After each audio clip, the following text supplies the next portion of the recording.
என்ற தலைப்பிலே ஹீலர் மகேஷ்குமார் அவர்கள் நம்மோடு இன்று உரையாட உள்ளார்கள். அவர்களை பற்றிய ஒரு சின்ன அறிமுகம். ஐயாவை பற்றிய அறிமுகம் அனைவருக்கும் தெரிந்தது.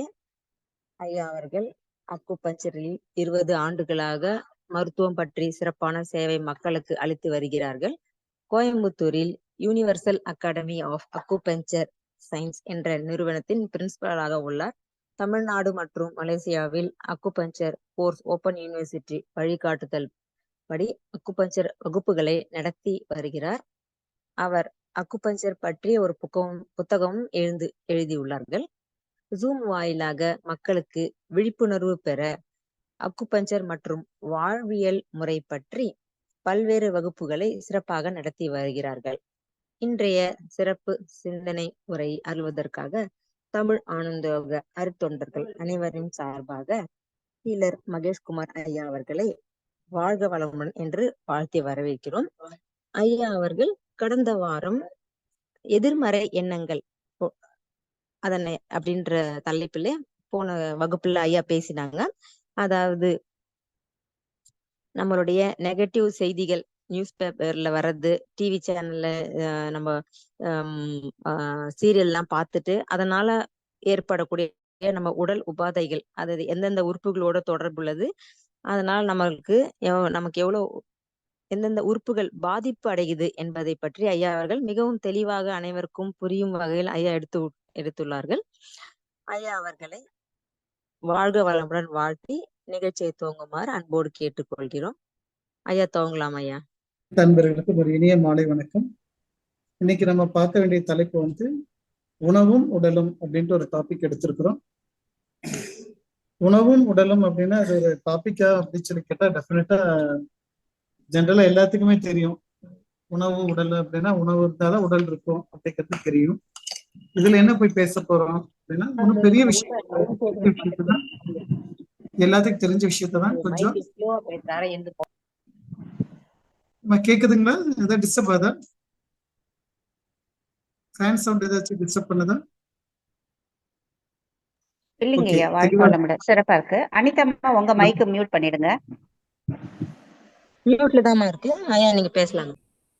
ஐயா கொஞ்சம் வால்யூம் ஸ்லோவா இருக்குங்க.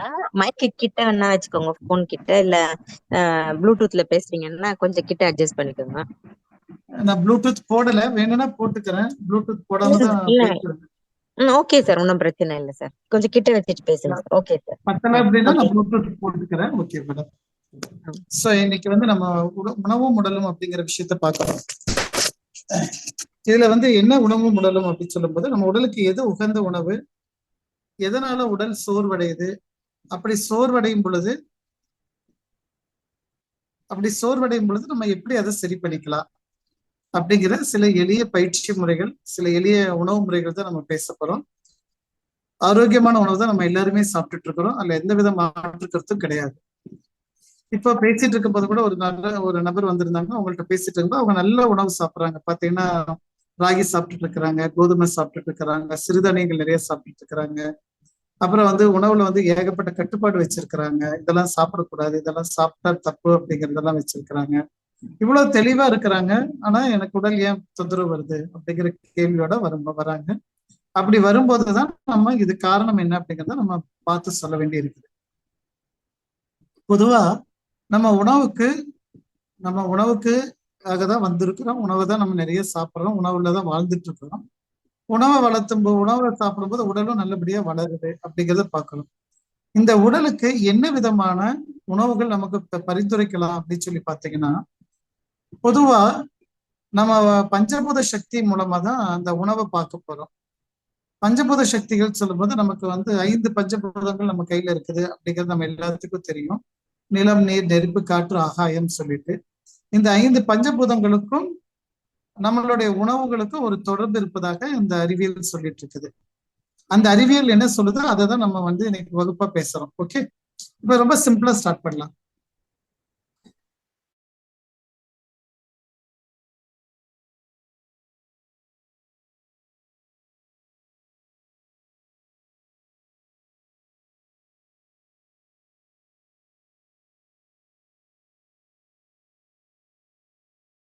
வைக்கிறாங்க அப்படின்னு பாத்தீங்கன்னா, முதல்ல வந்து இனிப்பு கொண்டு வந்து வைக்கிறாங்க அப்படிங்கிறத பார்க்கணும். இது எதுக்காக இனிப்பு கொண்டு வந்து வைக்கணும்? ஏன் வேற ஏதாச்சும் ஒரு உணவு வச்சிருக்கலாம் இல்லையா? ஒரு வடை முதல்ல கொண்டு வந்து வைக்கலாம், அல்ல வேற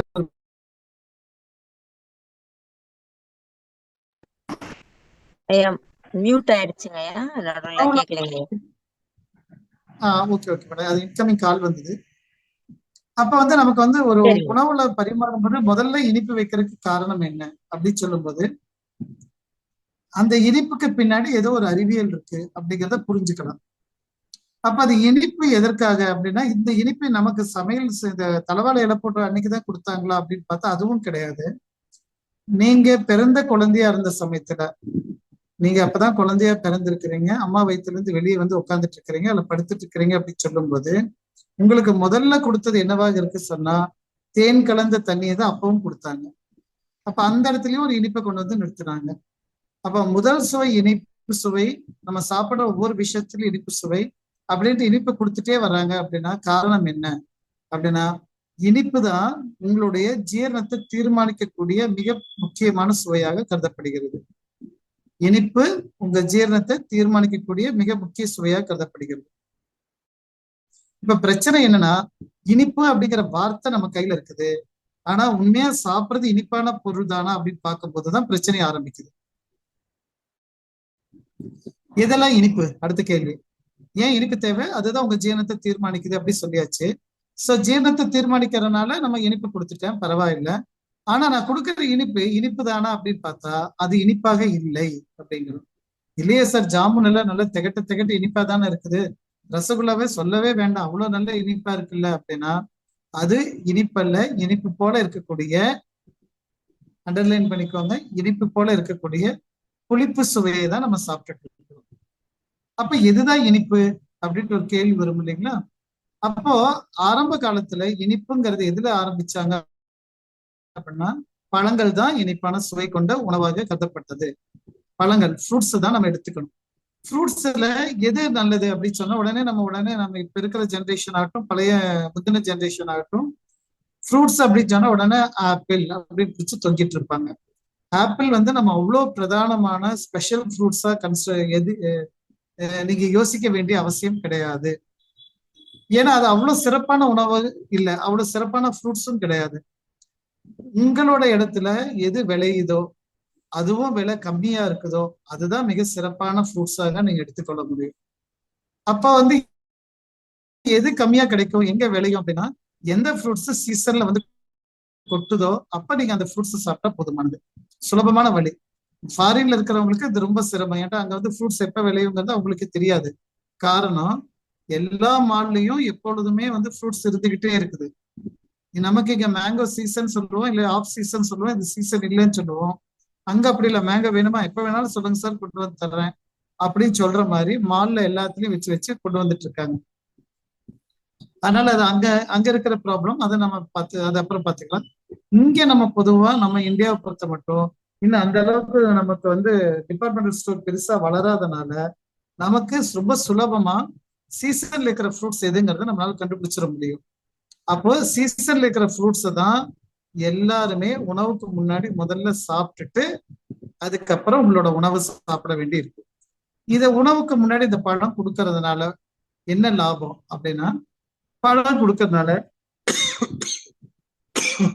உங்க உடல்ல இருக்கக்கூடிய மிக பிரதானமான ஒரு உறுப்பு, அந்த உறுப்பு யாருன்னு சொன்னா நம்ம மண்ணீரல் சொல்லுவாங்க. அது பேரே பாருங்க, மண்ணுல செஞ்ச உறுப்பு மாதிரி, மண் சார்ந்த உறுப்பு மாதிரி மண்ணீரல் சொல்றது. அந்த மண்ணீரல் அப்படிங்கிற உறுப்பும் அது கூட இருக்கக்கூடிய மிக முக்கியமான நம்ம எல்லாரும் ஆசைப்பட்டு இருக்கிற உறுப்பு எதுன்னா வயிறு. இது ரெண்டுமே இனிப்புக்கு அடிமையானவர்கள். இனிப்பை கொடுத்தீங்கன்னா அவங்களை ஈஸியா குஷிப்படுத்துவாங்க. எப்படி விளையாண்டு இருக்கிற குழந்தை கையில ஒரு பொம்மை கொடுத்தீங்கன்னா அந்த குழந்தை ரொம்ப குஷியா இருக்குமோ, அது போல இனிப்பை முதல்ல கொடுத்துட்டீங்கன்னா இவங்க ரெண்டு பேத்துக்கு அவ்வளவு கொண்டாட்டமா இருக்கும்.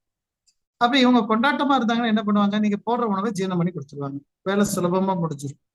அதனாலதான் உணவுக்கு முன்னாடி முதல்ல இனிப்பு எடுத்துக்கணும். அப்படிங்கறதுனாலதான் இலை போட்ட உடனே பழங்களை வச்சுட்டு இருந்தாங்க. இப்ப அந்த இனிப்புங்கிற வார்த்தையை அப்படியே கொண்டு வந்து என்னாச்சு, கொஞ்ச காலத்துக்கு முன்னாடி கரும்பு சர்க்கரையை கொண்டு வந்து வச்ச ஒரு சில கிராமங்கள்ல பார்த்துருக்கலாம். அப்புறம் அது கரும்பு சர்க்கரைங்கிறத மாறி கரும்பு சர்க்கரையில் செஞ்ச அதிரசம் அல்லது இப்ப குழிப்பணியாரம் அந்த மாதிரி வந்துட்டு இருந்தது. அதுக்கப்புறம் கொஞ்சம் கொஞ்சமா ட்ரெண்ட் மாறி இப்ப என்னாச்சு, ஜாமுன், ஜாங்கிரி, அப்புறம் பிஸ்தா, அந்த மாதிரி ஏதோ ரோல், அந்த மாதிரி எல்லாமே ஒயிட் சுகர்ல செஞ்சதா நம்ம எடுத்துட்டு இருக்கிறோம். ஆனா பேரு மட்டும் இனிப்புன்னு இருக்குது, ஆனா அது இனிப்பு கிடையாது அப்படிங்கிறத புரிஞ்சுக்கோங்க. சோ பழங்கள் நிறைய சாப்பிட ரொம்ப கட்டாயம். இப்ப அடுத்த கேள்வி என்ன வரும்னா, பழம் சாப்பிடுங்கன்னு சொல்றீங்களே, ஒரு பழம் சாப்பிட்டுட்டு ஒரு உணவுக்கு இடையில கேப் விடணுமா அப்படிங்கிற ஒரு கேள்வி வரும். பொதுவா இப்ப இருக்கிற கால சூழ்நிலை பார்த்துக்கோங்க. ஒருத்தங்க காலையில காலேஜுக்கு போயிட்டு இருக்கிற ஒரு பையனாகட்டும் பொண்ணாகட்டும், அவன்கிட்ட காலையில் நீ சாப்பிட்டுட்டு ஒரு இடையில ஒரு 1/2 மணி நேரம் கழிச்சு அடுத்த உணவு எடுத்துக்கோப்பா அப்படின்னா அவங்ககிட்ட இருக்கிற மொத்த டைமே 10 நிமிஷம் தான் இருக்கு. சாப்பிட டைனிங்க்கு வரும்போதோ அல்ல சாப்பிட உட்காரும் போதோ 10 நிமிஷத்துல சாப்பிட்ற அளவு தான் அவங்க டைம் வச்சுட்டு வராங்க. அப்ப அவங்க வந்து என்ன பண்றாங்க, இந்த 1/2 மணி நேரம் கேப் விடுன்னு சொல்லும்போது எதுக்கு கேப் விடுவாங்கன்னா, சிம்பிளா ஃப்ரூட்ஸுக்கு கேப் விட்டு போட்டு சாப்பிட்டுட்டு போயிடுவாங்க. நாளைக்கு சாப்பிட ஆரம்பிச்சுக்கிறேன் அல்லது அடுத்த வாரம் பாத்துக்கிறேன் இப்படி சொல்லி தள்ளி போயிட்டே இருக்கும்.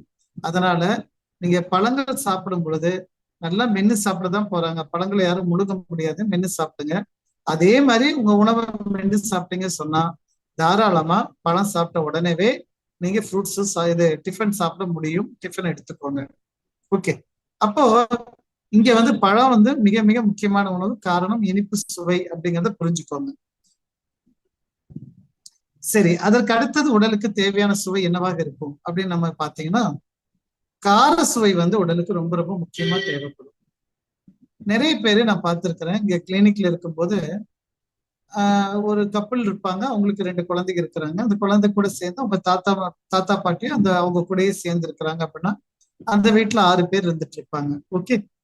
அப்போ அந்த தாத்தாக்கு ஏதாச்சும் ஒரு காரணத்தினால ஏதாவது ஒரு பிபி இருக்குது அல்லது ஒரு சுகர் இருக்கு அப்படின்னு ஒரு கம்ப்ளைண்ட் வந்துருச்சு அப்படின்னா, அந்த வீட்டுல சமைச்சிட்டு இருக்கக்கூடிய அவங்க மருமகளோ அல்லது மகளோ அல்லது அவங்க ஒய்ஃபோ என்ன பண்றாங்க, இந்த காரத்தை எல்லாம் குறைச்சிட்டா நல்லது தானே அப்படின்னு சொல்லி காரத்தை குறைக்கிறாங்க.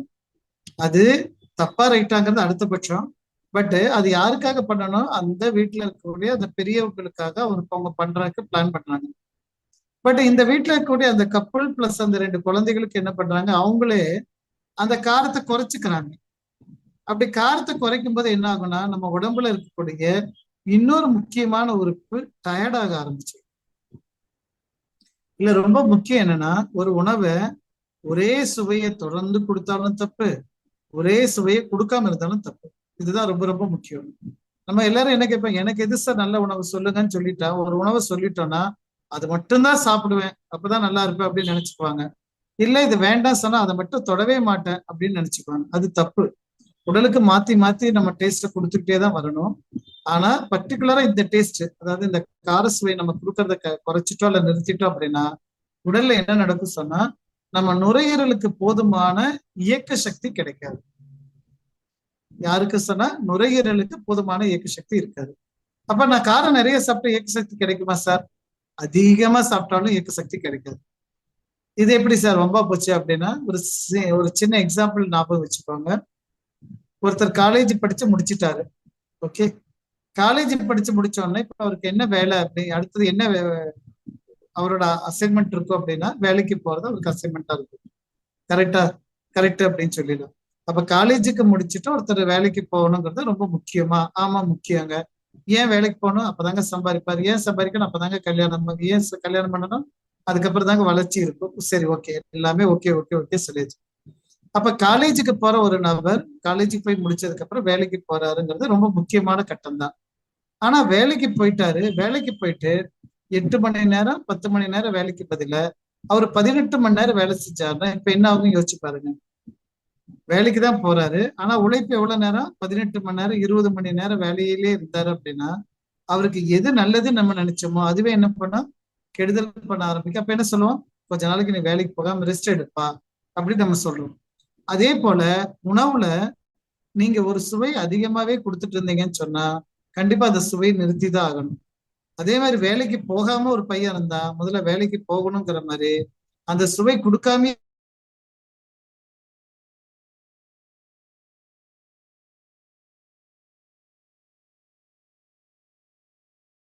கண்டிப்பா சுவை கூட சேர்ந்து இன்னொருத்தர் அவர் வந்து நம்ம பெருங்குடல்ங்கிற உறுப்பு. இந்த பெருங்குடல் அப்படிங்கிறதுல வரும் தொந்தரவு வரும்போது நமக்கு மோஷன் போறல பிரச்சனை, இறுக்கமா இருக்கிறது, அல்லது இது பைல்ஸ் கம்ப்ளைண்ட் வர்றது, ஃபிஸ்டுலா கம்ப்ளைண்ட் வர்றது, இது எல்லாமே வந்து இந்த காரத்துல நடக்கக்கூடிய இம்பேலன்ஸ், சமநிலை பாதிப்பு அப்படின்ட்டு எடுத்துக்கோங்க. ஓகே. அப்ப இனிப்பு முதல்ல சாப்பிடணும் நம்ம சொல்றதுக்கு ஒரே காரணம் என்னன்னா, வயிறும் மண்ணீரலும் நல்லபடியா திறன்பட வேலை செய்யணும் அப்படிங்கிறதுக்காக சொல்றோம். அதுவும் எது இனிப்புனா சீசன்ல இருக்கிற பழங்கள் தான் மிக மிக முக்கியமானது, அதை சேர்த்துங்கன்னு சொல்றோம். 2வது கட்டத்துக்கு வரும்போது காரம் சேர்த்திக்கோங்க. காரம் சேர்த்தணுமா குறைக்கணுமாங்கிறது நீங்க பார்த்துக்கோங்க. அதிகமா காரம் சாப்பிடுறதுன்னா கொஞ்ச நாளைக்கு நிறுத்தி வைங்க. காரமே சேர்த்துல அப்படின்னா கொஞ்சம் சேர்த்திக்கோங்க. அப்படி காரம் சேர்த்தும் போது எது காரமான உணவு அப்படின்ட்டு ஒரு கேள்வி வரும் இல்லைங்களா? பச்சை மிளகா காரம் இருக்கு, வரமிளகா காரம் இருக்கு, குருமிளகா காரம் இருக்கு, கார்லிக் பூண்டு காரம் இருக்குது, சின்ன வெங்காயம் காரம் இருக்கு, சீரகம் காரம் இருக்கு, நிறைய காரமான உணவு இருக்கு. எது நல்ல காரம் அப்படின்னு சொன்னா, காரத்துல மிக உயர்ந்த தரமானது அப்படின்னு சொல்லி எடுத்துட்டீங்கன்னா குருமிளகு காரத்துல ரொம்ப நல்ல பொருள். அப்ப குருமிளக உணவுல எவ்வளவுக்கு எவ்வளவு சேர்த்துக்கிறீங்களோ அவ்வளவுக்கு அவ்வளவு நல்லது, பார்த்துக்கோங்க. குருமிளகு காரம் வந்து உடல்ல குளிர்ச்சியான காரமாக இருக்கும். வரமிளகா பச்சை மிளகாலாம் வெப்பமான காரமாக மாறிடும். வெப்பமான காரம் உடலுக்கு ஆகாது, குளிர்ச்சியான காரம் உடலுக்கு ஆகும். அதனால குருமிளகு சார்ந்த உணவுல எங்கெங்க முடியுமோ அங்க எல்லாம் சேர்த்துக்கோங்க. பொதுவாக நம்ம வீட்டுல பாத்தீங்கன்னா பொங்கல் வைக்கும் போது நல்லா குருமிளகு சீரகம் நிறைய பயன்படுத்துவாங்க. பட் சீரகத்தை பிரிக்க முடியாது, சாப்பிடுவாங்க. ஆனா குருமிளகு குழந்தைங்க பாத்தீங்கன்னா பிரிச்சு எடுத்து வச்சிருவாங்க. அப்ப அது குருமிளகு அந்த பொங்கல் சாப்பிட்ற ஒரு பர்பஸே இல்லாம போயிடும். ஓகே. அதனால காரமா இருக்கக்கூடிய உணவுகள் வெஜ்ஜு சாப்பிட்றவங்களா இருந்தா குருமிளகுல செஞ்சு சாப்பிடுங்க. நான்வெஜ் சாப்பிட்றவங்களா இருந்தா குருமிளகுல எது உங்களுக்கு விருப்பமா இருக்கோ அதை செஞ்சு சாப்பிட்டுக்கோங்க. ஓகே. அப்படி செய்யும் போது என்ன ஆகும்னா நம்ம நுரையீரலுக்கு போதுமான ஆற்றல் கிடைக்கும். ஒண்ணு, உங்களுடைய பெருங்குடல்ல இயக்க சக்தி நிறைய கிடைக்கும். அந்த இயக்க ஆற்றல் என்ன பண்ணும், உங்களோட மோஷனை நல்லா ஈஸியா வெளியே தள்ளிட்டு வந்துடும். சரி, அதுக்கு அடுத்த சுவை யாரு? இனிப்பு பார்த்தாச்சு, காரம் பார்த்தாச்சு. அதுக்கு அடுத்த சுவை யாரு அப்படின்னு சொன்னா நம்ம உவர்ப்பு சுவை சொல்லலாம். உவர்ப்பு அப்படின்னா உப்பு வந்து உவர்ப்பு சுவை சார்ந்த ஒரு பொருள். நம்ம காய்கறிகள் எல்லாத்துலயுமே அந்த உப்பு சுவை இருக்கதான் செய்யும். அந்த உப்பு சுவை வந்து நம்ம உடலுக்கு போதுமான சக்தியை கொடுத்துரும். பட் நீங்க பச்சையா ஒரு காய்கறிகள் சாப்பிடும் போது அதுல இருக்கிற உப்பு சுவை உங்களுக்கு போதுமானதாக இருக்கும். அதுவே சமைச்சிட்டீங்க அப்படின்னா அதுக்கு ஒரு சுவை வந்து குறைஞ்சிரும் அல்லது அழிஞ்சிரும். அப்போ வந்து நம்ம உப்பு சேர்த்த வேண்டிய கட்டாயம் இருக்கும். அப்ப நல்ல உப்பா பார்த்து சேர்த்திக்கலாம். நம்ம எல்லாத்துக்குமே தெரியும் நல்ல உப்பு அப்படின்னா எது அப்படின்னா சாதாரண கல் உப்பு தான் மிக மிக உயர்ந்த உப்பு அப்படிங்கிறது தெரியும். உப்புனா அதை பத்தி மட்டும்தான் பேசப்படும். சார் அந்த இந்த salt, Tata salt, Annapurna salt இதெல்லாம் எதுல சேரும்னா கண்டிப்பா அது உப்பு சுவையில சேரவே சேராது. அது முழுக்க முழுக்க கெமிக்கல் கண்டென்ட்டுங்கனால அது விட்டுருங்க. அது புளிப்பு சுவையில தான் சேரும். ஓகே. அப்போ பொதுவா நம்ம வந்து இந்த காய்கறிகள்ல எந்த காய்கறியில அதீதமான உப்பு சுவை இருக்குது, யாருக்காச்சும் உப்பு சுவை தேவைப்பட்டா என்ன பண்ணலாம் அப்படின்னு சொல்லும்போது வெண்பூசணி வந்து உப்பு சுவையில ரொம்ப நல்ல குவாலிட்டியா இருக்குன்னு வச்சுக்கோங்களேன். வெண்பூசணி, அதாவது ஒயிட் பம்கின், அதை எடுத்துக்கலாம். அப்படி இல்லை அப்படின்னா வெள்ளரிக்காய், குக்கும்பர் ரொம்ப நல்லா இருக்கும். அதுக்கப்புறம் நீர் காய்கறிகள்னு சொல்றோம் இல்லைங்களா, பீர்க்கங்காய், புடலங்காய், அவரைக்காய், இது கொத்தவரங்காய், இது எல்லாமே வந்து நீர் காய்கறிகள். இந்த நீர் காய்கறிகள்ல நமக்கு நல்லபடியான உப்பு சுவை கிடைக்கும். இதுல சிலர் கூட கேட்டிருப்பாங்க, காயில வந்து எது சார் நீர்க்காய், எது மற்ற காய் பிரிக்கலாம் அப்படின்னா அதுக்கு ஒரு சுலபமான ஃபார்முலா என்னன்னா, எந்த காய்க்கு பின்னாடி எல்லாம் காய் காய் காய் முடியுதோ அதெல்லாமே வந்து நீர் காய்கறிகள் அப்படின்னு வச்சுக்கோங்க.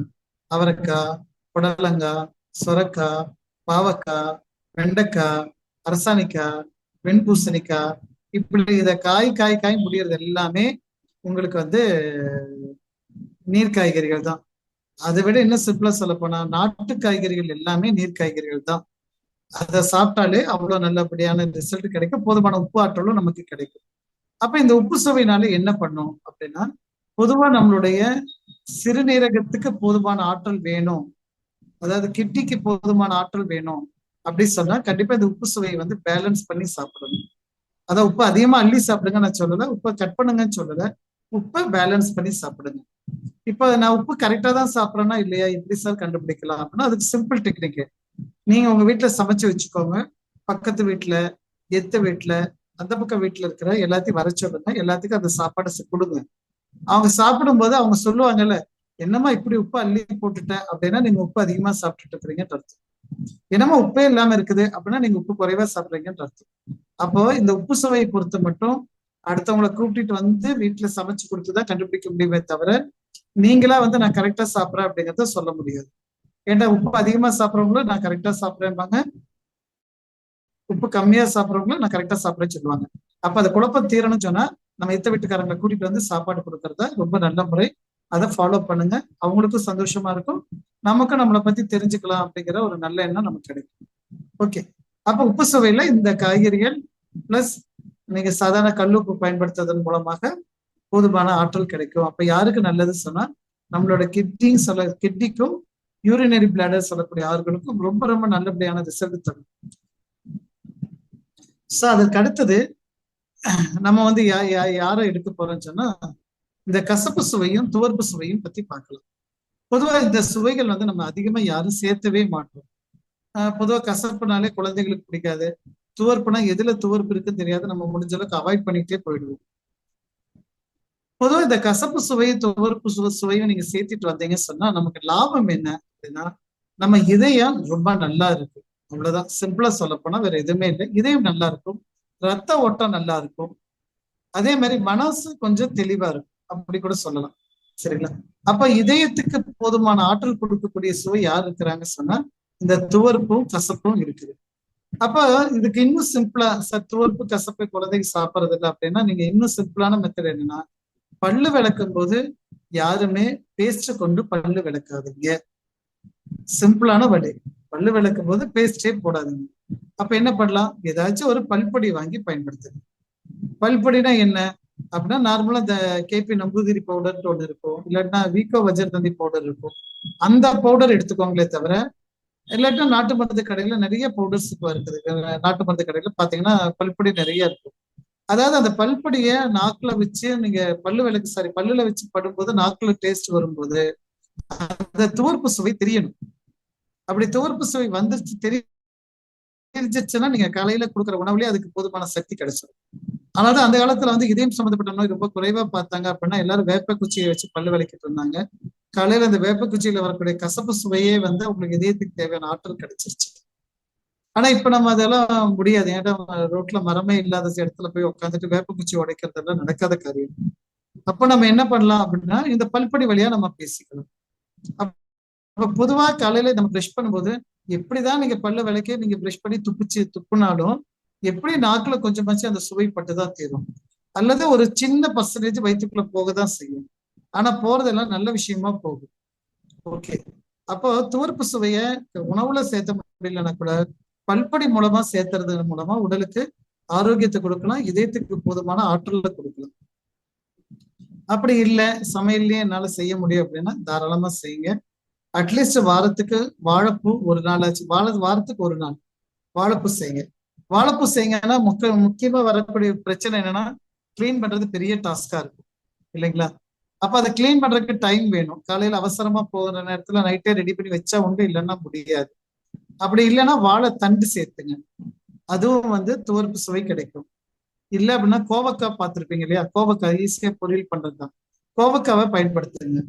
அப்படி இல்லைன்னா மணத்தக்காளி கீரை அல்லது சுக்கட்டி கீரை சொல்லக்கூடிய கீரை பயன்படுத்துங்க, அது துவர்ப்பு சுவையில இருக்குது.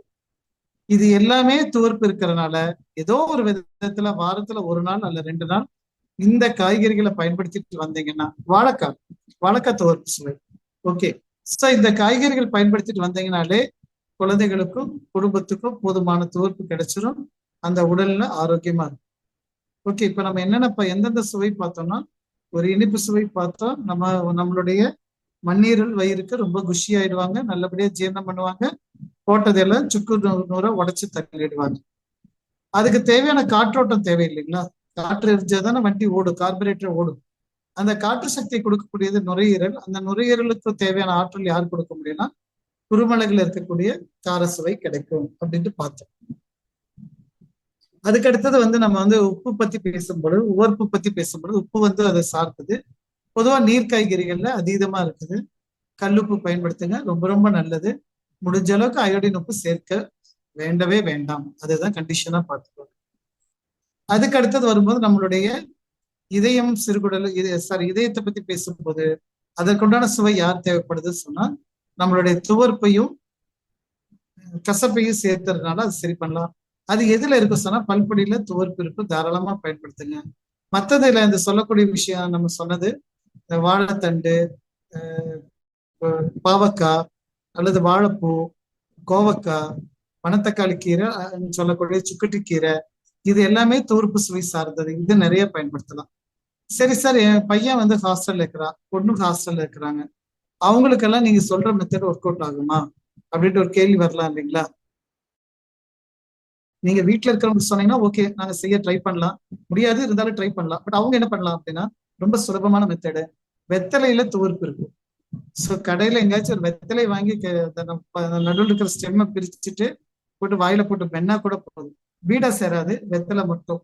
அல்லது பாக்கு, நல்ல கொட்டைப்பாக்கு மாதிரி பெருசா தான், அதை 2 உடைச்சு வாயில போட்டு நல்லா சூப் பண்ணிட்டு அதை துப்பிடுங்க, எசன்ஸ் மட்டும் உள்ள இறக்கிடுங்க, துவர்ப்பு சுவை கிடைச்சிடும்.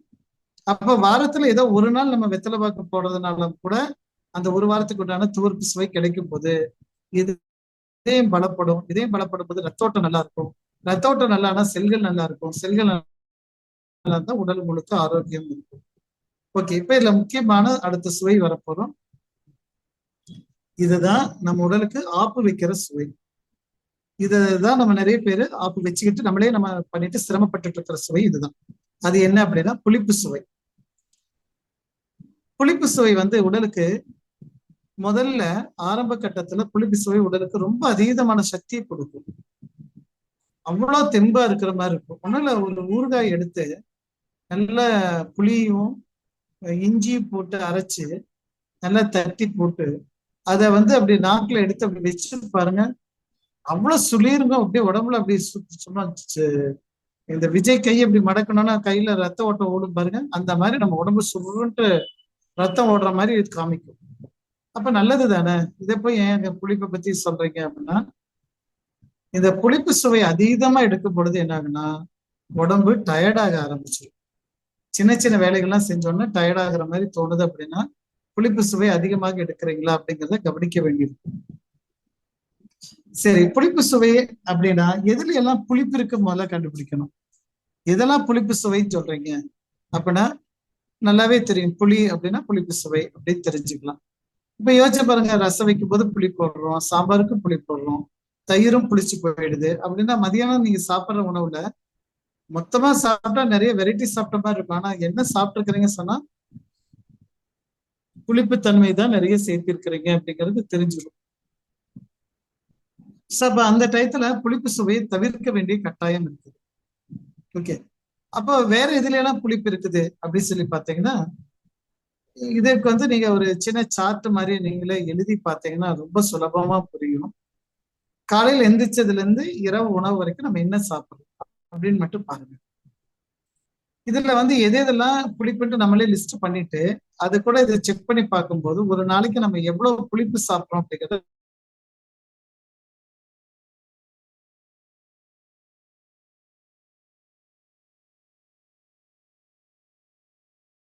கண்டுபிடிச்சோம். உதாரணத்துக்கு கால் வந்தது, கட் பண்ணிட்டு ஒரு மனிதர் வந்து காலையில இருந்து எந்திரிச்சிட்டு காலையில எந்திரிச்சு வீட்டை விட்டு கிளம்பி ஆபீஸ் போயிட்டு திருப்பி ஆபீஸ்ல எல்லாம் ஒர்க் முடிச்சுட்டு சாயங்காலம் வீட்டுக்கு வந்து சாப்பிட்டு தூங்குறாருன்னு வச்சுக்கோங்க. அது ஒரு ஆணா இருந்தாலும் சரி பெண்ணா இருந்தாலும் சரி, இவங்க என்னென்ன சாப்பிட்றாங்க அப்படின்னு நீங்க ஒரு லிஸ்ட் அவுட் மட்டும் பண்ணி பார்ப்போம். அதுல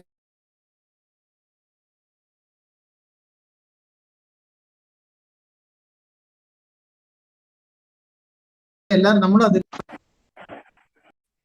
காலையில எந்திரிக்கிறாரு, பிரஷ் பண்ணி முடிச்சிட்டாரு. பிரஷ் பண்ணி முடிச்சுட்டு என்ன பண்றாரு, அவர் வந்து காஃபியோ டீயோ சாப்பிட்றாரு. ஓகே, அதை சாப்பிட்டு முடிச்சுட்டு கொஞ்ச நேரம் பேப்பர் படிக்கிறாரு அல்லது வீட்டுல கிச்சன்ல ஹெல்ப் பண்றாரு அல்லது ஏதோ ஒன்று பண்றாரு. முடிச்சுட்டு காலையில வீட்டுக்கு விட்டு கிளம்புறாரு. கிளம்பும் போது என்ன பண்றாரு, டிஃபன் சாப்பிட்றாரு. டிஃபன் என்ன சாப்பிட்றாரு, இட்லி தோசை ஏதாவது சாப்பிட்டு கிளம்புறாரு. பொதுவா நம்மளோட தமிழ்நாட்டோட ஸ்டைல காலையில இட்லி அப்படிங்கிறது ஒரு டிஃபால்ட்டா எழுதப்படாத விதியா மாறி போச்சு. அந்த இட்லிக்கு ஏதாவது ஒரு சட்னி வச்சுக்குவாங்க, இல்லைன்னா அதுக்கு பொடி வச்சுக்குவாங்க, அப்படி இல்லைன்னா அதுக்கு ஒரு தக்காளி சட்னி வச்சுக்குவாங்க, ஏதோ நல்ல சாம்பார் ஊத்தினாலும் சாம்பார் ஊற்றுவாங்க. ஸோ இட்லி சாம்பார், இட்லி சட்னி, இட்லி பொடி ஏதோ ஒண்ணு வச்சு சாப்பிட்டுக்கிறாங்க. ஸோ ஆபீஸ் கிளம்பியாச்சு. சிலர் சாப்பிட்டு முடிச்ச உடனே திருப்பி ஒரு காஃபி குடிக்கிற பழக்கம் இருக்கும், ஒரு சிலருக்கு அது இருக்காது. முடிச்சதுக்கு அப்புறம் திருப்பி ஆபீஸ் போறாரு, ஆபீஸ்ல வேலையை ஆரம்பிக்கிறாரு. திருப்பி ஒரு 11:30க்கு கேப் கிடைக்குது, 11:30க்கு ஒரு காஃபி டீ குடிச்சுக்கிறாரு. மத்தியானம் லஞ்சுக்கு போறாரு, போனோம்னா அங்க டிஃபன்ல எல்லாமே வச்சிருக்குது, சாப்பாடு, குழம்பு, ரசம் இருக்குது, பொரியல் இருக்குது, இதெல்லாம் சாப்பிடறதுக்கு ரெடி ஆயிடுறாரு. சார் இவ்வளவு எங்க வீட்டுல வர்றதில்ல சார், வெறும் தக்காளி சாதம் தான் வருது அப்படின்னா ஓகே விட்டுருங்க, அவங்க நல்லவங்க, அதுவே ரொம்ப நல்லது, அதை மட்டும் வச்சுக்கோங்கன்னு சொல்லலாம். இல்ல எங்க வீட்டுல எப்பவும் தயிர் சாதம் தான் வருது, அதுவும் புளிப்போட கேட்டகரி தான், அதனால அதை கொஞ்சம் கேர்ஃபுல்லா பாத்துக்கோங்கன்னு சொல்லலாம். இப்ப இவர் வெரைட்டி ஆஃப் ஃபுட் எடுத்துக்கிறேன்னு சொல்றாரு. என்ன சாப்பிட்றாரு? சாப்பாடு சாப்பிட்றேன், பொரியல் சாப்பிட்றேன், கூட சாம்பார் வச்சுக்கிறேன், ரசம் வச்சுக்கிறேன், தயிர் வச்சுக்கிறேன்னு சொல்றாரு. ஓகே, இதுல எல்லாத்துல என்ன சுவை வருது பாருங்க. சாப்பாடு ஓகே விட்டுருவோம். சாம்பார் நல்லா இருக்கணும்னு சொன்னாலே நம்ம எல்லாரும் என்ன பண்றோம், புளியை கொஞ்சம் கரைச்சி ஊத்துறது பழக்கத்தை வச்சிருக்கோம். புளியை கரைச்சி ஊத்துனாலே சாப்பாடு சாம்பார் ஒரு டேஸ்ட் அதிகமா தூக்கி வரும். ஸோ இந்த அதிகமா தூக்கி கொடுக்கறதுனாலதான் நம்ம என்ன பண்றோம், அப்பப்போ புளியை கரைச்சி ஊற்றி ஊற்றி சுவை கூட்டிகிட்டே இருக்கிறோம். இது புளி போடாத சாம்பாரா இருந்தா டிஃப்ரெண்ட். புளி போட்டு சாப்பிட்டீங்கன்னா புளித்தன்மை கொஞ்சம் கூட இருக்குதுன்னு அர்த்தம். அதே புளிக்குழம்பா இருந்தா நல்லாவே இருக்குதுன்னு அர்த்தம். அதுக்கப்புறம் ரசம், புளி ரசம், புளி எதிலேயே ஒண்ணு போட்டுதான் ரசம் வைக்கிறேன் அப்படின்னா அதுலயும் புளிப்பு இருக்குது. தயிர் புளிப்பு சுவை கொண்டது. ஓகே, அப்போ காலையில சாப்பிடும்போது காஃபி சாப்பிட்டாரு, காஃபில வெள்ளை சக்கரை புளிப்பானது, கூட சேர்த்துற பால் புளிப்பானது, காஃபி பவுடர்ல துவர்ப்பு இருக்கும். ஓகே, ஆனா காஃபி எப்ப டேஸ்டா இருக்கும்னு யோசிச்சு பாருங்க. நல்ல திக்கா இருக்கணும், பால், சர்க்கரை நல்லா இருக்கணும், சிக்கரி கலந்த காஃபி பவுடர் இருக்கணும். இது இருந்தா காஃபி டேஸ்டா இருக்கிற மாதிரி தெரியும். ஆனா அந்த பால் குவாலிட்டி இல்லைன்னா காஃபி டேஸ்ட் போயிடும். அப்ப பால் திக்கா இருக்கணும் அப்படின்னா உங்களுக்கு புளிப்பு சுவை அதிகமாயிடும் அர்த்தம். இதுக்கு சக்கரை, வெள்ளை சக்கரை போட்டுட்டீங்கன்னா சொல்லவே வேணாம், நல்லா புளிச்சதுதான் சாப்பிட்டுருக்கிறீங்கன்னு அர்த்தம் ஆயிடும். அதுக்கப்புறம் இடையில போய் அங்க 11:30 மணிக்கு சாப்பிட்ட காஃபிலையும் இதே தன்மை தான். அப்போ அதுலயும் புளிப்பு சுவை அதிகமாயிடுது. மதியான சாப்பாட்டுலயும் நீங்க புளிக்குழம்பு சாப்பிட்டுட்டு புளி ரசம் வச்சு சாப்பிட்டுட்டு தயிர் ஊற்றி சாப்பிட்டீங்கன்னா அது புளித்தன்மையில வந்துடும். ஈவினிங் ஒரு ஆஃபீஸ்ல ஒரு 4 மணிக்கு டீ சாப்பிட போறீங்க, எகெயின் புளிப்பு தன்மை வந்துருச்சு. சரி, ஈவினிங் வீட்டுக்கு வந்தாச்சு, வீட்டுக்கு வந்தோம்னா ஒரு காஃபி சூடா போட்டு கொடுமா சாப்பிட்றீங்க, அப்பவும் புளிப்பு அதிகமாயிடுச்சு. நைட்டு சாப்பிடும்போது என்ன சாப்பிட போறீங்க? காலையில் இட்லி வச்சு வீட்டுல அன்னைக்கு நைட் கண்டிப்பா புளிப்பு தான் இருக்கும், அதாவது தோசை தான் இருக்கும். ஸோ அதுவும் புளிச்சது. ஆக மொத்தம் ஒரு நாள் பூரா நீங்க சாப்பிட்ட உணவு லிஸ்ட் எடுத்தீங்கன்னா வெரைட்டி ஆஃப் ஃபுட்டு சாப்பிட்ட மாதிரி இருக்கு. பட் எண்ட் ரிசல்ட் எங்க போய் சேருதுன்னா புளிப்புல போய் சேரும். இந்த புளிப்பு அதிகமாகும் பொழுது என்ன ஆகும் அப்படின்னா நம்ம கல்லீரல் பயங்கர பாதிப்படையும், நம்ம லிவர்ங்கிற ஆர்கன் ரொம்ப டயர்ட் ஆயிரும், அது கூட சேர்த்து கால் பிளடரும் டயர்ட் ஆயிடும் அப்படின்னு சொல்லி இந்த அறிவியல் சொல்லுது. அப்ப இதுல என்ன பண்ணலாம் அப்படின்னா இந்த பாதிப்பு இருக்கா இல்லையாங்கிற பாக்குறதுக்கு என்ன பண்ணலாம்னு சொன்னா நம்ம ஈஸியா கண்ணு அடிக்கடி சோர்வடைகிறத கவனிக்கலாம். சும்மா உட்காந்துக்கலாம், விழுப்பா வேலை செஞ்ச ஒன்றும் பண்ண முடியல அப்படின்பாங்க. அவங்க பேச ஆரம்பிக்கும் போது தன்னை மறந்து கண்ணை மூடிட்டு பேசுவாங்க. அப்படின்னாலே அந்த உடல்ல புளிப்பு சுவை அதிகமா இருக்குங்கிறது தெரிஞ்சுக்கலாம். அதுக்கு மேல இன்னொன்னு, எனர்ஜியோட இருக்கிற குழந்தைகளா இருந்தாங்கன்னா அடிக்கடி ஷார்ட் டெம்பர்ல இருப்பாங்க, கத்திக்கிட்டே இருப்பாங்க. கியா கியா கியா அம்மா ஏதாச்சும் ஒன்று பேசுனா பயங்கர டெம்பர்ல கத்துவாங்க. அதுவும் காரணம் என்னன்னா புளிப்பு சுவை தான்.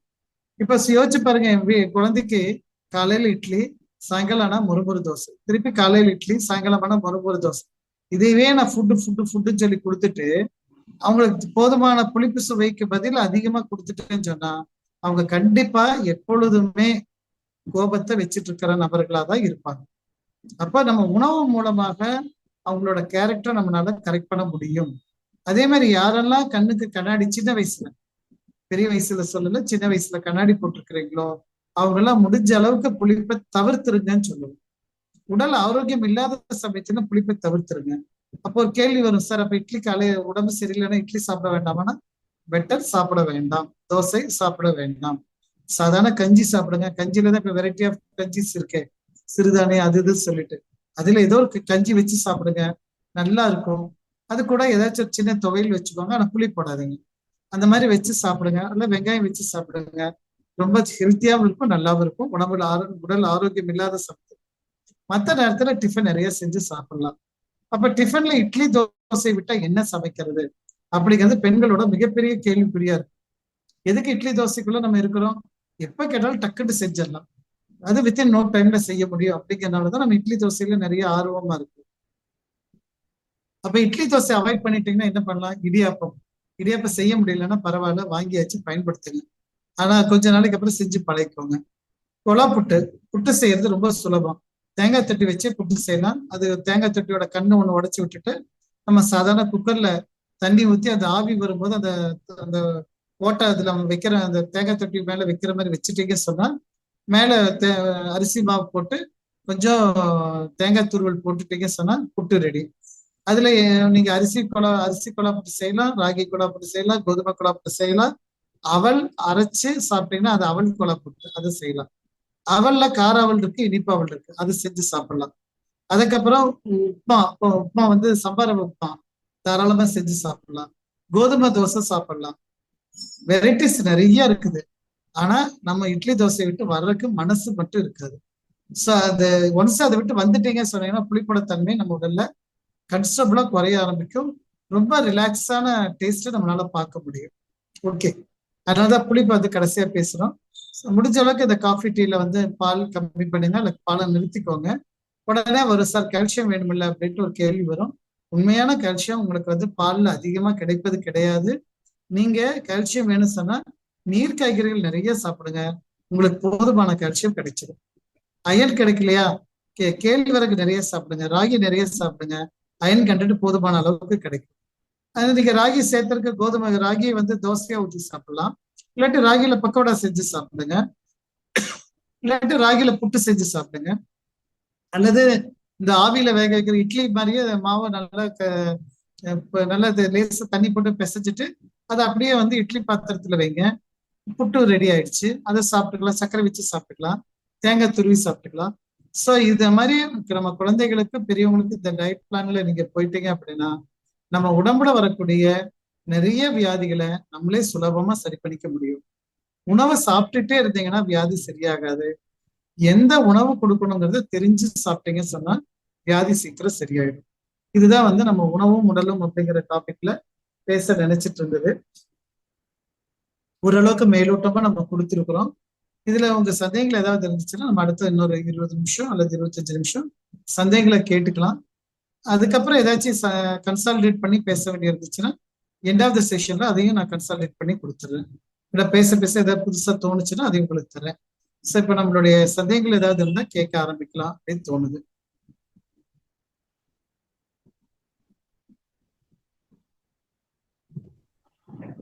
நன்றிங்க. தியானமே யோகம், யோகமே ஞானம். ஐயா அவர்கள் இன்றைக்கு உணவும் உடலும் பற்றி சிறப்பாக சிந்தனை உரையாற்றினார்கள். ஐயா அவர்களை நாம் திருநெல்லியில் இருந்து வாழ்த்துவோம். இல்லர் மகேஷ்குமார் ஐயா அவர்கள் வாழ்க வளமுடன், அருட்பேராற்றல் கருணையினால் உடல் நலம், நீண்ட ஆயுள், நிறை செல்வம், உயர் புகழ், மெய் ஞானம் பெற்று ஓங்கி வாழ்க வளமுடன். ஐயா அவர்களது அன்பு குடும்பம் வாழ்க வளமுடன். ஐயா அவர்களது ஆன்மீக தொண்டு வாழ்க வளமுடன். மிக சிறப்பாக இருந்தது ஐயா. இந்த உணவு பற்றிய புரிதல் நிறைய பேருக்கு இப்ப இல்லை நிச்சயமா.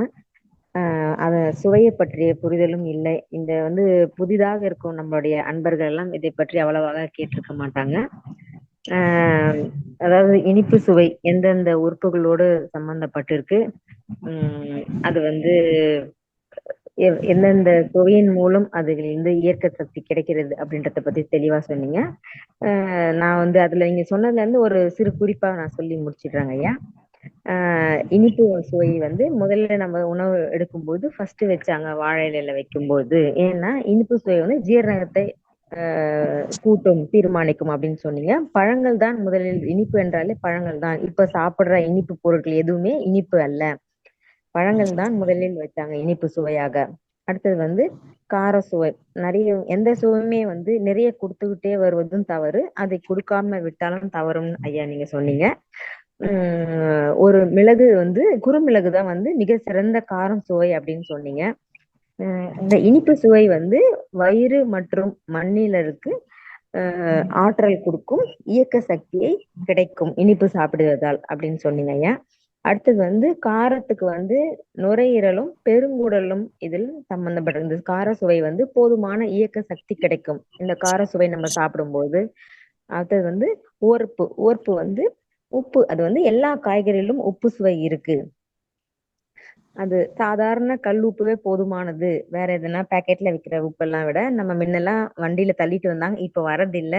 இருந்தாலும் ஒரு பிராண்டட்லாம் இல்லாம சாதாரண பாக்கெட்ல இருக்கிற கல் உப்பே போதுமான உப்பு சுவை கிடைச்சிரும். வெண்பூசணியில் நல்ல உப்பு சுவை உள்ளது அப்படின்னு ஐயா சொன்னாங்க. எந்த காய்கறியின் பெயர்கள் காய் அப்படின்னு முடியுதோ அதெல்லாம் நீர் காய்கள், நாட்டு காய்கள். அதுல போதுமான அளவு உப்பு கிடைக்கும் அப்படின்னு சொன்னீங்க. உப்பு தேவையான அளவு நம்ம சாப்பிடும்போது சிறுநீரகமும் சிறுநீர் பைக்கும் போதுமான ஆற்றல் கிடைக்கும் அப்படின்னு சொன்னாங்க. அடுத்து வந்து கசப்பு துவர்ப்பு சுவை இதை யாருமே நம்ம அன்றாட வாழ்க்கையில சேர்த்துக்கிறது இல்லை அப்படின்னு சொன்னாங்க. கசப்பு சுவை கண்டிப்பா நம்ம சேர்த்துக்கணும். அதுக்கு வந்து இதயம் நல்லா இயங்கணும் அப்படின்னா இந்த சுவையை அப்படி உள்ள காய்கறிகளை நம் உணவில் சேர்த்துக்கொள்ள வேண்டும் அப்படி சொன்னாங்க. இதயத்துக்கு தேவையான ஆற்றல் கிடைக்கும், ரத்த ஓட்டம் சீராக இருக்கும் அப்படின்னு சொல்லியிருக்காங்க ஐயா. பல் விளக்கும் போது பேஸ்ட் பயன்படுத்தாமல் பல்பொடி பயன்படுத்துவால் அதுவே சிறந்தது. காலையில நம்ம எடுத்துக்கிற உணவு முதல்ல கசப்பும் துவர்ப்பும் உள்ளதாக இருந்தாக ரொம்ப சிறப்பு அப்படின்னு சொன்னாங்க. வாழைப்பூ, வாழைத்தண்டு, கோவக்காய் வாரத்தில் ஒரு நாள் பயன்படுத்தினால் போதுமானதா இருக்கும் அப்படின்னு சொன்னாங்க. நம்ம ரத்த ஓட்டம் சீராக இருக்கும், இதயத்துக்கு தேவையான ஆற்றலும் இயக்க சக்தியும் கிடைக்கும். அடுத்தது புளிப்பு. நம்ம அன்றாட சாப்பிடுற சாப்பாடுல காலை மாலையில இருந்து நைட்டு வரைக்கும் ஐயா ஒரு லிஸ்ட் போட்டு சொன்னாங்க. இதுதான் நம்ம எல்லார் வீட்லயும் பயன்படுத்துறோம்னு நினைக்கிறேன் நானு. இதை மாத்தனாதான் வந்து நம்ம புளிப்பு சுவையிலிருந்து வெளிவர முடியும். எல்லா வேலையும் புளிப்பு சுவையான உணவை தான் நம்ம எடுத்துக்கொண்டிருக்கிறோம். அதை தவிர்க்கிறது ரொம்ப நல்லதுன்னு சொல்லியிருக்காங்க. புளிப்பு சுவை வந்து நிறைய எடுக்க வேண்டாம், அதை தவிர்த்தா முதல்ல வந்து அது ஆற்றல் கொடுக்குற மாதிரி இருக்கும், ஆனா பின்னாடி வந்து அது ரொம்ப சோர்வடைய செஞ்சிடும். சுவை சின்ன பசங்களுக்கு பாத்தீங்கன்னா நிறைய இப்பெல்லாம் வந்து ஷார்ட் டெம்பரா இருக்காங்க, கண்கள் பாதிப்பா இருக்கு. அது வந்து புளிப்பு சுவையின் காரணம் தான் சொல்றாங்க. நம்மளுடைய கல்லீரும் பித்தப்பையும் நிறைய பாதிப்பு அடையும் இந்த புளிப்பு சுவைனாலன்னு சொல்லியிருக்காங்க. இட்லி தோசை தவிர்ப்பது நல்லது. அதுக்கு பதிலாக கஞ்சி, இடியாப்பம், புட்டு எல்லாம் எப்படி செய்யணும்னு கூட ஐயா ஒரு செய்முறையை சொல்லி முடிச்சிட்டாங்க. அவல்ல எப்படி பயன்படுத்தலாம், அவல்ல உப்புமா செய்யலாம். அப்படின்னு ராகியில வந்து தேவையான அளவுக்கு அயன் சத்து இருக்கு. ராகியில தோசை, கஞ்சி மாதிரி செய்யலாம். அதுக்கப்புறம் புட்டு செஞ்சு சாப்பிடலாம். குழந்தைங்களுக்கு சின்ன வயசுல இருந்தே இதை பழக்கப்படுத்திட்டோம்னா இந்த இட்லி தோசை பழக்கத்துல இருந்து நம்ம ஈஸியா வெளிவந்துடலாங்க. உணவின் மூலமாக நம் உடலில் உள்ள பல பிரச்சனைகள் தீர்க்க முடியும் ஐயா சொல்லி முடிச்சாங்க ஐயா. ரொம்ப சிறப்புங்க ஐயா.